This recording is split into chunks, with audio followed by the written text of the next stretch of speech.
Hypertension is one of the leading factors, risk factors for cardiovascular ischemic and cerebrovascular ischemic disease. Hypertension is the largest risk factors epidemiologically worldwide, and therefore, though is not the first and the most important risk factor for atherosclerotic disease, is by far the single risk factors that accounts for the majority of death and disability worldwide due to hypertension.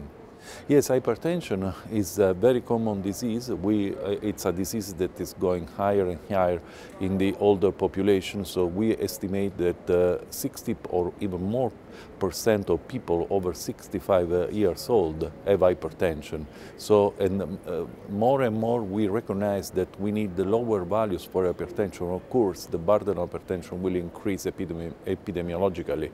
So hypertension is still an increasing risk factor for cardiovascular disease in terms of burden and epidemiology.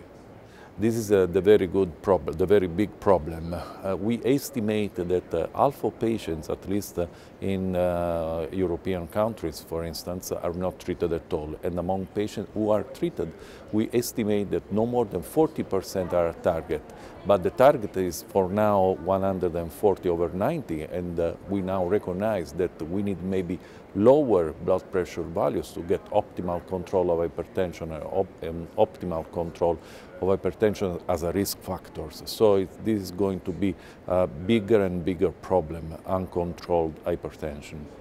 This goes to the concept of resistant hypertension. Resistant hypertension is a phenomenon that probably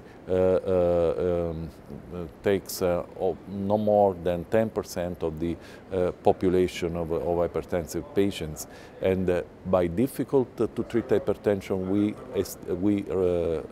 we include patients that need at least 3 drugs for hypertension that are not controlled by using 3 drugs of hypertension, including a diuretic. From this, we recognize the definition of resistant hypertension.